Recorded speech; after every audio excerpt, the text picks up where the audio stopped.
Hey guys, just gonna show you a quick way to take a monstera cutting that has rooted and transplant it into soil so that you get a nice new houseplant like this one.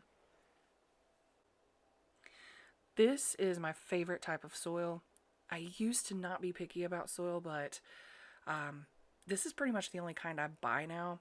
And one reason only is fungus gnats. I get stuff from the big box store, and there are so many more gnats. I don't know if you guys have noticed this, but anyway, this stuff has all kinds of good chunky stuff in it. It's got some leeka balls, which are these little clay pellets that they absorb and retain moisture so that your plant stays hydrated but not too wet, especially with a monstera and most tropical plants, right?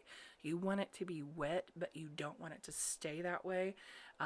You need a well-draining soil. Another thing you're going to need is a moss pole or some type of a plank. Remember, monsteras are technically vining plants, so they want to grow upward. They want to attach to something. So I found an old plank of wood in my basement that I'm going to use for this one. As far as the pot, you just want to make sure that there's plenty of room for the root ball. Choose your pot based on the size of the roots and not the size of the leaves. That's definitely important. And once you get it situated, just fill it on up.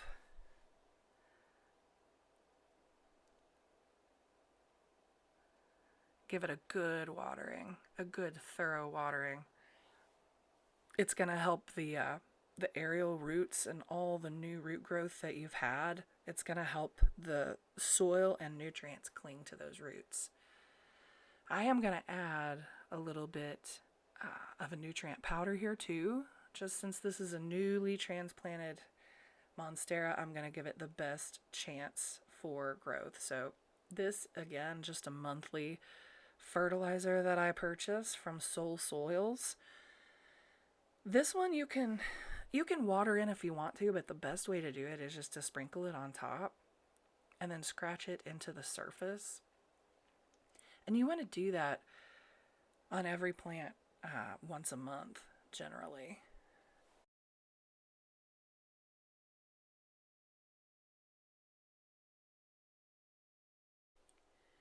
Here's a good look at the nutrient solution. Like I said, Soul Soils, wonderful company.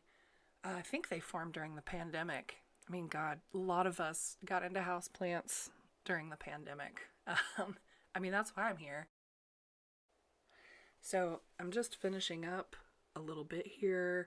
This is my last step. So I just want to ask you guys, what are some of your favorite things to transplant? What kind of cuttings do you regularly take? Is there a plant that you have that you constantly are pruning and gifting? What are some things that you guys like to propagate? I'm just so excited to learn with you guys and just share in this hobby together with you. So I'll see you next time.